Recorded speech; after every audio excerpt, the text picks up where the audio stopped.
첫 번째 음을 누르는 순간 기적이 일어났어요. 분명히 소리가 나지 않는다던 그 피아노에서 천상의 선율이 흘러나오기 시작한 거예요. 그런데 더 놀라운 것은 10년간 굳어있던 제 손가락이 마치 살아있는 것처럼 움직이기 시작했다는 거예요. 마치 이 피아노가 제 손을 기억하고 있는 것처럼. 제가 연주를 마치고 깊은 숨을 내쉬는데 뒤에서 떨리는 목소리가 들렸어요. 당신 누구요? 깜짝 놀라서 뒤돌아봤죠. 아, 이사장님. 언제 오셨는지. 이사장님의 얼굴이 창백했어요. 마치 유령을 본 것 같은 표정이셨죠. 대체 어떤 이유로 그랬던 걸까요? 이해하기 전 우선 구독과 좋아요 잊지 마세요. 구독과 좋아요는 사랑입니다. 이 이야기의 중심에는 한 대의 그랜드 피아노가 있었어요. 통영의 푸른 바다가 내려다 보이는 언덕 위. 유럽풍의 고즈넉한 별장에서 말이에요. 그 집은 정말 아름다웠어요. 붉은 벽돌과 아이비가 어우러진 모습이 마치 동화 속에나 나올 법했죠. 그날 김비서님이 저를 맞이해 주셨어요. 정하윤 씨, 이쪽으로 오십시오. 이사장님께서 곧 도착하실 예정입니다. 네, 감사합니다. 정말 멋진 별장이네요. 이 집은 이사장님이 30년 전에 직접 설계하신 곳입니다. 음악에 몰두할 수 있는 최적의 공간이죠.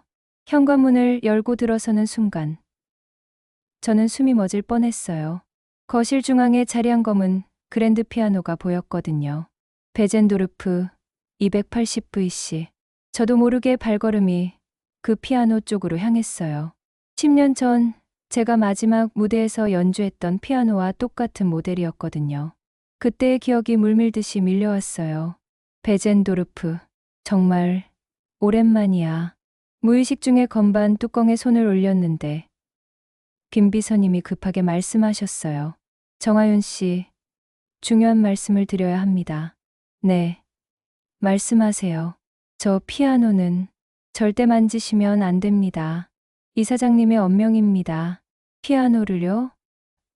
네, 청소할 때도 먼지만 털어내시고 절대 건반을 누르시면 안 됩니다. 이사장님이 아니면 소리가 나지 않는 특별한 피아노거든요. 소리가 나지 않는다니요? 베젠도르프가요? 김비서님이 신중한 표정으로 말씀하셨어요. 이사장님께서 40년 전에 특별히 주문 제작하신 것입니다. 세상에 단 한 대뿐인 피아노죠.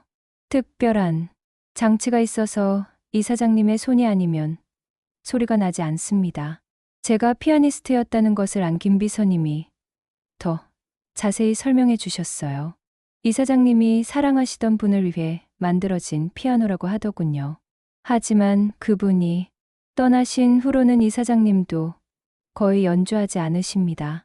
그때 멀리서 자동차 소리가 들려왔어요. 이사장님이 오셨군요. 잠시 피해 계세요. 곧 현관문이 열리고 무거운 발걸음 소리와 함께 한 남자분이 들어오셨어요. 바로 강우진 이사장님이었죠. 김 비서. 예, 이사장님. 새로 오신 정하윤 씨입니다. 안녕하십니까? 정하윤입니다. 이사장님은 제가 피아노 근처에 서 있는 것을 보시더니 날카로운 눈빛으로 바라보셨어요. 규칙은 들었겠지. 이 집에서 가장 중요한 것은 조용함이야. 그리고 저 피아노는 네, 들었습니다. 절대 만지지 않겠습니다. 좋군. 김 비서가 일정을 알려줄 거예요. 난 내일 해외 출장이니 7일간 집을 비울 겁니다. 이사장님의 발걸음이 멀어진 후에야 김비서님이 작은 목소리로 말씀하셨어요. 이사장님은 원래 저러시니까 너무 신경 쓰지 마세요. 그런데 정하윤 씨, 혹시 피아노를 치실 줄 아시나요? 네, 예전에 조금. 그렇다면 더더욱 조심하세요. 저 피아노를 보면 누구든 연주하고 싶어지거든요. 6일이 지났어요. 강우진 이사장님이 출장을 떠난 이후 저는 홀로 별장을 돌보며 지냈죠. 하지만 매일 그 피아노 앞을 지날 때마다 제 가슴은 간절함으로 조여왔어요. 매일 아침 피아노 청소를 할 때면 어린 시절의 기억이 파도처럼 밀려왔어요. 가장 먼저 떠오르는 건 제가 4살 때 처음 피아노를 본 순간이었어요. 엄마가 저를 데리고 간 곳은 작은 음악학원이었죠. 하윤아, 여기 봐. 이게 바로 피아노야. 검은색과 흰색 건반이 가지런히 늘어선 그 악기를 보며 저는 호기심 가득한 눈으로 물어봤어요. 엄마, 이거 어떻게 소리가 나요? 손가락으로 이렇게 누르면 돼. 한번 해볼래? 엄마가 제 작은 손가락을 잡고 음을 눌러주셨어요. 그 맑고 깨끗한 소리가 울려 퍼지는 순간 저는 완전히 매료되었죠. 우와, 신기해요. 하윤이가 좋아하는구나. 그럼 엄마가 하윤이에게 피아노를 가르쳐 줄까? 네, 가르쳐 주세요. 그때부터 시작된 엄마와의 피아노 레슨은 제 인생에서 가장 소중한 시간이었어요. 엄마는 다른 선생님들과 달랐어요. 처음부터 딱딱한 기초 연습을 시키지 않으셨죠. 하윤아, 피아노는 마음으로 치는 거란다. 손가락이 아니라 여기서. 엄마가 제 가슴을 가리키며 말씀하셨던 기억이 생생해요. 손가락은 그냥 마음이 시키는 대로 따라가는 거야. 마음이 슬프면 슬픈 소리가 나고, 마음이 기쁘면 기쁜 소리가 나는 거지. 엄마, 피아노가 왜 이렇게 예쁜 소리를 내요? 피아노는 마법의 상자야. 연주하는 사람의 마음을 그대로 소리로 만들어주거든. 제가 5살이 되었을 때 엄마는 저에게 특별한 선물을 해주셨어요. 바로 쇼팽의 녹턴이었죠. 하윤아, 오늘은 엄마가 가장 좋아하는 곡을 들려줄게. 엄마가 피아노 앞에 앉아서 연주를 시작하셨어요. 첫 번째 음이 흘러나오는 순간 저는 숨을 멈추고 들었어요. 그렇게 아름다운 선율은 처음이었거든요. 연주가 끝나자 저도 모르게 눈물이 흘러내렸어요. 엄마, 이 곡은 왜 이렇게 슬퍼요? 슬픈 것이 아니야. 하윤아, 그리운 거야. 누군가를 그리워할 때 이런 마음이 드는 거란다. 누구를 그리워하는 거예요? 엄마가 잠시 창밖을 바라보시더니 조용히 대답하셨어요. 엄마는 하윤이 아빠를 그리워해. 아빠요? 우리 아빠는 어디에 있어요? 아빠는 멀리 있어. 하지만 언젠가는 다시 만날 수 있을 거야. 그때는 엄마의 그 말이 무슨 뜻인지 몰랐어요. 아빠가 누구인지도, 왜 우리 곁에 없는지도. 6살이 되자 엄마는 공격적으로 저에게 피아노를 가르치기 시작하셨어요. 하지만 엄마의 방식은 정말 특별했어요. 하윤아, 먼저 이 곡이 어떤 이야기를 하고 있는지 상상해봐. 이야기요? 응. 음악은 모두 이야기가 있어. 슬픈 이야기, 기쁜 이야기, 사랑 이야기. 그 이야기를 알면 연주가 달라져. 엄마는 바흐의 인벤션을 가르쳐 주시면서도 그냥 연습시키지 않으셨어요. 이 곡은 2명의 친구가 대화하는 이야기야. 오른손이 한 친구, 왼손이 다른 친구지. 서로 이야기를 주고받는 거야. 정말 신기했어요. 엄마가 말씀해 주신 대로 상상하며 연주하니까 음악이 살아있는 것 같았어요. 7살 때는 엄마의 특별한 연주법을 배웠어요. 하윤아, 엄마가 비밀을 하나 알려줄게. 정말 아름다운 연주를 하려면 손끝만이 아니라 온몸으로 느껴야 해. 온몸으로요? 응. 발끝부터 머리끝까지 모든 게 음악과 함께 움직여야 해. 특히 이런 감정적인 부분에서는 엄마가 왼손 소지를 살짝 들어 올리며 연주하는 모습을 보여주셨어요. 이렇게 하면 감정이 더 깊어져. 하지만 너무 과하면 안 돼. 자연스럽게. 저는 엄마의 모든 움직임을 따라 했어요. 왼손 소지를 드는 것부터 페달을 밟는 타이밍까지. 그런데 어느 날부터 엄마의 모습이 조금씩 달라지기 시작했어요. 레슨 중간중간 손목을 주무르시는 모습을 자주 보였거든요. 엄마, 손목이 아파요? 아니야. 괜찮아. 그냥 조금 뻐근할 뿐이야. 하지만 엄마의 연주 시간이 점점 짧아지는 걸 저는 눈치챘어요. 예전에는 1시간도 넘게 연주하시던 엄마가 이제는 10분도 힘들어 하셨어요. 제가 8살이 되던 해, 엄마가 저에게 마지막 레슨을 해주셨어요. 그때는 그게 마지막인 줄 몰랐지만, 하윤아, 오늘은 특별한 곡을 가르쳐 줄게. 어떤 곡이에요? 쇼팽의 녹턴. 엄마가 가장 사랑하는 곡이야. 하윤이도 이 곡을 꼭 기억해줘. 그날 엄마는 평소보다 더 자세히, 더 정성스럽게 가르쳐 주셨어요. 이 부분에서는 마음을 완전히 열어야 해.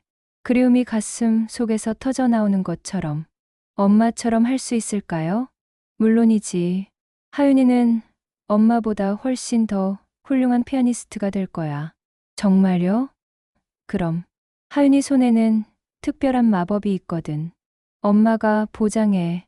그때 엄마가 제 손을 꼭 잡으시며 말씀하셨어요. 하윤아, 만약 엄마가 더 이상 피아노를 가르쳐 줄 수 없게 되어도 혼자서도 잘할 수 있지? 왜요? 엄마가 어디 가시나요? 아니야. 그냥 혹시라도 말이야. 그때는 몰랐어요. 그게 엄마의 마지막 당부였다는 걸. 청소를 하다가 문득 제가 피아니스트를 그만둔 이유가 떠올랐어요. 10년 전 제 마지막 무대였던 그날 말이에요. 그날도 베젠도르프 피아노였어요. 쇼팽 콩쿠르 예선이었죠. 제가 준비한 곡은 엄마가 가장 사랑했던 녹턴이었어요. 하지만 첫 번째 음을 누르는 순간 손가락이 떨렸어요. 관객석 어딘가에서 엄마가 저를 보고 있을 것 같았거든요. 하지만 엄마는 이미 2년 전에 세상을 떠나셨죠. 그 무대에서 저는 처음으로 실수를 했어요. 손가락이 건반을 제대로 누르지 못했고 음이 어긋났죠. 그 순간부터 저는 더 이상 피아노를 칠 수 없게 되었어요. 미안해, 엄마. 내가 엄마의 곡을 망쳤어. 그 이후로 저는 피아노 덮개를 열어본 적이 없었어요. 10년 동안. 그런데 지금 제 앞에 있는 이 베젠도르프는 마치 저를 부르고 있는 것 같았어요. 베젠도르프, 정말 오랜만이야. 조심스럽게 피아노 의자에 앉았어요. 건반 뚜껑은 열지 않고 그저 앉아만 있었죠. 그때 갑자기 날씨가 변했어요. 바람이 거세게 불기 시작하고 먹구름이 몰려왔죠. 벌써 폭풍우가 천둥이 치더니 갑자기 정전이 되었어요. 아, 정전이야. 촛불 하나만이 거실을 희미하게 밝히고 있었어요. 그 흔들리는 불빛 속에서 그랜드 피아노는 더욱 신비롭게 보였죠. 폭풍우 소리를 들으며 문득 엄마가 들려주신 이야기가 떠올랐어요. 하윤아, 피아노는 날씨를 알아. 비가 올 때는 더 깊은 소리를 내고 해가 날 때는 밝은 소리를 내지. 정말요, 엄마? 그럼. 그래서 진짜 피아니스트는 날씨에 맞춰 연주한다는 말이 있어. 폭풍우가 치는 날에는 가장 아름다운 연주가 나온다고 해. 한 번만, 정말 한 번만. 저도 모르게 건반 뚜껑을 열었어요. 그리고 10년 만에 처음으로 건반에 손을 올렸죠. 쇼팽 녹턴 옴나인 넘버 2. 엄마가 가장 사랑했던 곡. 첫 번째 음을 누르는 순간 기적이 일어났어요. 분명히 소리가 나지 않는다던 그 피아노에서 천상의 선율이 흘러나오기 시작한 거예요. 그런데 더 놀라운 것은 10년간 굳어있던 제 손가락이 마치 살아있는 것처럼 움직이기 시작했다는 거예요. 마치 이 피아노가 제 손을 기억하고 있는 것처럼. 그리고 그 순간 엄마의 목소리가 들리는 것 같았어요. 하윤아, 잘하고 있어. 엄마가 가르쳐준 대로 마음으로 치는 거야. 제가 완전히 연주에 빠져 있을 때였어요. 갑자기 현관문이 열리는 소리가 들렸죠. 예정보다 하루 빠른 귀국이었어요. 나중에 알고 보니 폭풍우 때문에 비행기가 결항되어 예상치 못하게 집에 돌아오신 거였죠. 급한 발걸음 소리가 들리더니 문 앞에서 멈췄어요. 이 연주는 제가 연주를 마치고 깊은 숨을 내쉬는데 뒤에서 떨리는 목소리가 들렸어요. 당신 누구요? 깜짝 놀라서 뒤돌아봤죠. 아, 이사장님. 언제 오셨는지. 이사장님의 얼굴이 창백했어요. 마치 유령을 본 것 같은 표정이셨죠. 그 피아노 소리가 났군요. 죄송합니다. 정말 죄송합니다. 저는 단지 아니야. 그게 아니라 이사장님이 천천히 피아노 쪽으로 걸어오셨어요. 이 피아노는 20년간 나 외에는 아무도 소리를 낼 수 없었어. 특별한 장치가 있거든. 그런데 어떻게 당신 누구에게 피아노를 배웠나요? 제 어머니에게요. 어머니의 성함이? 김연경이라고 하셨어요. 하지만 제가 8살 때 돌아가셔서 그 순간 이사장님이 피아노 의자에 주저앉으셨어요. 손으로 얼굴을 가리시며 한참을 침묵하셨죠. 김연경, 그 분이 피아니스트였나요? 네. 어머니는 정말 훌륭한 피아니스트셨어요. 이베젠도르프와 똑같은 피아노로 연주하셨거든요. 이사장님이 떨리는 손으로 건반을 만지시며 천천히 말씀하기 시작하셨어요. 김연경, 내가 사랑했던 여자, 내 아내였어. 네. 연경이와 나는 한국예술종합학교에서 만났지. 1980년, 내가 25, 연경이가 23이었을 때 이사장님의 목소리에 그리움이 가득했어요. 처음 만난 건 학교 연습실에서였어. 내가 늦은 밤까지 작업을 하고 있었는데 옆 연습실에서 피아노 소리가 들려왔지. 쇼팽의 발라드 1번이었어. 이사장님이 잠시 건반을 누르시자 그 선율이 울려 퍼졌어요. 그 연주를 듣는 순간 나는 작곡하던 것을 멈췄어. 이렇게 아름다운 연주를 하는 사람이 누구인지 궁금해서 연습실 문을 조심스럽게 열어봤지. 어머니의 연주였군요. 연경이는 달빛 아래 천사 같았어. 긴 머리가 어깨 위로 흘러내리고 눈을 감고 완전히 음악에 몰입해 있는 모습. 평생 잊을 수 없어. 이사장님의 눈가에 미소가 번졌어요. 그때부터 나는 매일 밤 그 연습실 앞에 앉아서 연경이의 연주를 들었어. 한 달 동안 연경이는 내가 있는 걸 몰랐지만 그럼 언제 서로 알게 되신 거예요? 어느 날 밤 연경이가 연주를 마치고 나오는데 복도에서 마주쳤어. 연경이가 깜짝 놀라며 물어봤지. 언제부터 거기 앉아 계셨어요? 라고. 이사장님이 웃으시며 계속하셨어요. 나는 솔직하게 대답했어. 한 달 전부터요. 당신의 연주에 매일 감동받고 있습니다. 라고 그랬더니 연경이가 얼굴을 빨갛게 하며 도망가더라고. 어머니다워요. 부끄러움을 많이 타셨거든요. 그 다음 날부터는 연경이가 연주를 마치면 나와서 함께 이야기를 나누곤 했어. 음악에 대해서, 꿈에 대해서. 연경이는 세계적인 피아니스트가 되는 게 꿈이었고 나는 연경이를 위한 협주곡을 쓰는 게 꿈이었지. 로맨틱하네요. 6개월 후 내가 처음 작곡한 피아노 소나타를 연경이에게 선물했어. 제목은 연경이에게였지. 연경이가 그 곡을 연주해주겠다고 했을 때 나는 확신했어. 이 여자와 결혼하겠다고. 이사장님이 피아노 옆 서랍을 여시더니 오래된 악보 한 장을 꺼내셨어요. 이게 그 곡이야. 연경이를 위해 쓴 첫 번째 작품. 지금도 간직하고 있어. 악보에는 연필로 쓴 글씨가 보였어요. 사랑하는 연경에게 우진. 졸업하고 2년 뒤에 우리는 결혼했어. 결혼식 때 연경이가 연주한 곡이 바로 당신이 방금 연주한 쇼팽의 녹턴이었지. 그래서 어머니가 그 곡을 그렇게 사랑하셨구나. 신혼 시절이 가장 행복했어. 연경이는 국내외 콩쿠르에서 상을 받으며 피아니스트로서 명성을 쌓아갔고 나는 연경이의 연주를 위한 곡들을 계속 작곡했지. 이사장님의 표정이 점점 어두워지셨어요.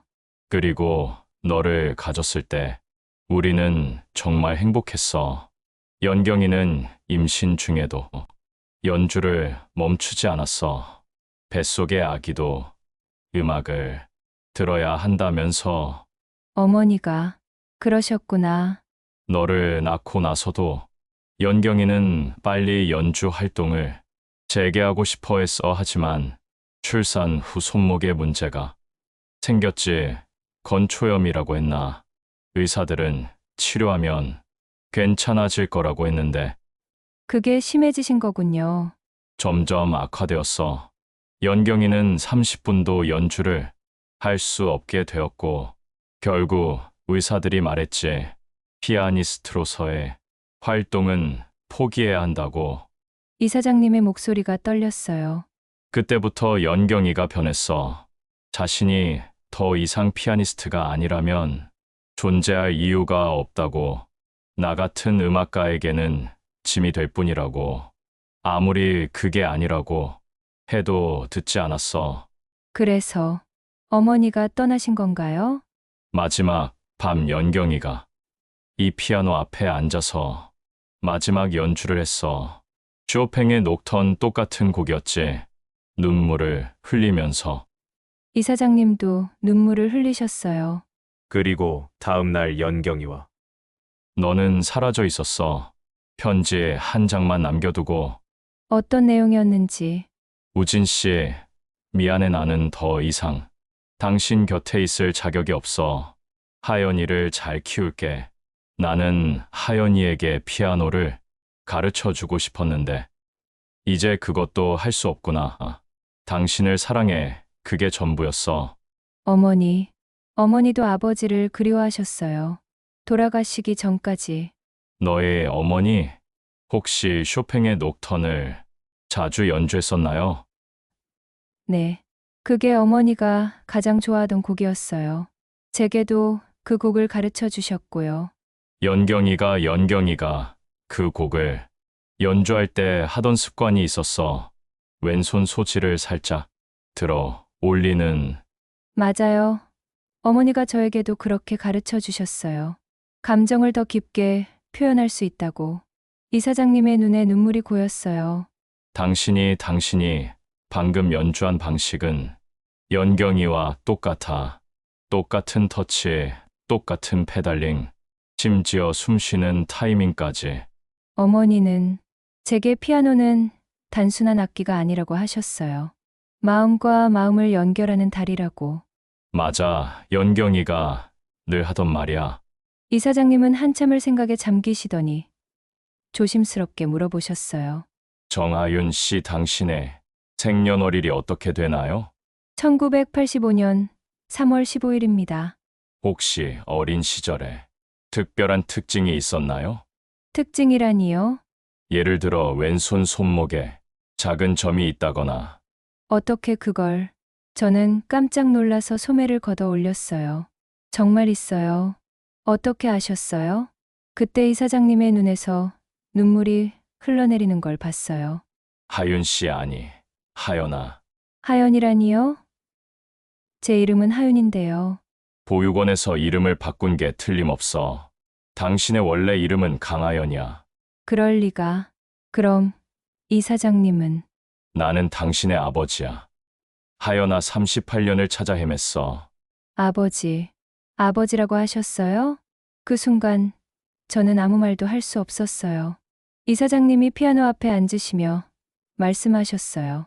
이 피아노를 내가 왜 만들었는지 알려줄게. 네. 연경이와 나는 음대에서 만났어. 연경이는 피아노과, 나는 작곡가였지. 처음 연경이의 연주를 들었을 때 나는 확신했어. 이 사람과 평생 음악을 함께 하겠다고. 이사장님이 건반을 살짝 누르시자 아름다운 화음이 울려 퍼졌어요. 우리가 결혼하고 너를 가졌을 때 나는 이 피아노를 주문 제작했어. 연경이만을 위한 특별한 피아노를. 특별한 피아노라니요? 베젠도르프에서 단 한 대만 만든 거야. 연경이의 손길을 기억하는 센서가 내장되어 있어서 연경이나 연경이의 혈육이 아니면 소리가 나지 않도록 설계했지. 제가 깜짝 놀라자 이사장님이 계속 말씀하셨어요. 연경이는 너를 낳고 얼마 뒤부터 손목에 문제가 생겼어. 의사들은 다시는 피아노를 칠 수 없을 거라고 했지. 그래서 어머니가 연경이는 자신이 더 이상 피아니스트가 될 수 없다는 절망감에 빠졌어. 그리고 내가 너무 음악에만 몰두해서 가족을 돌보지 못했고, 이사장님의 목소리가 떨렸어요. 어느 날 밤 우리가 크게 다퉜어. 연경이는 자신이 이제 쓸모없는 사람이라고, 피아니스트가 아닌 자신은 나에게 어울리지 않는다고 했어.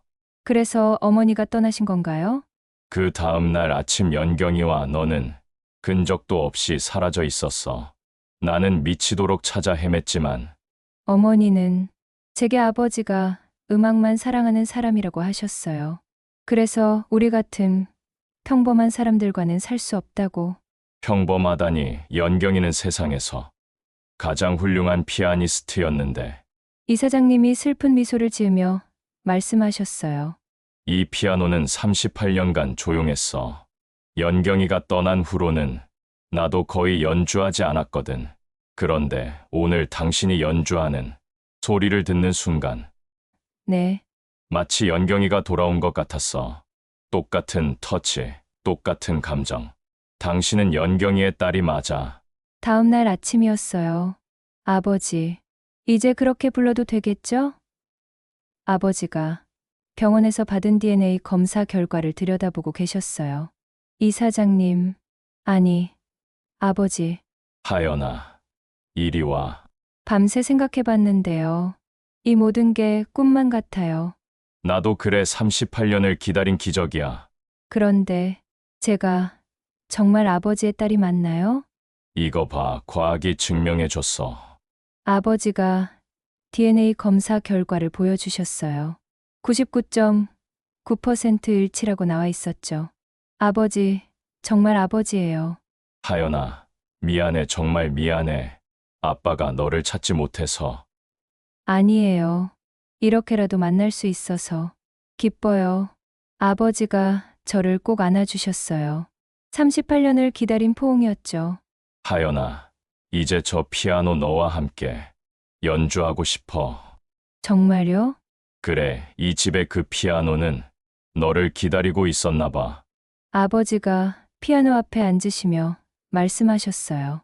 이 피아노에는 또 다른 비밀이 있어. 또 다른 비밀이요?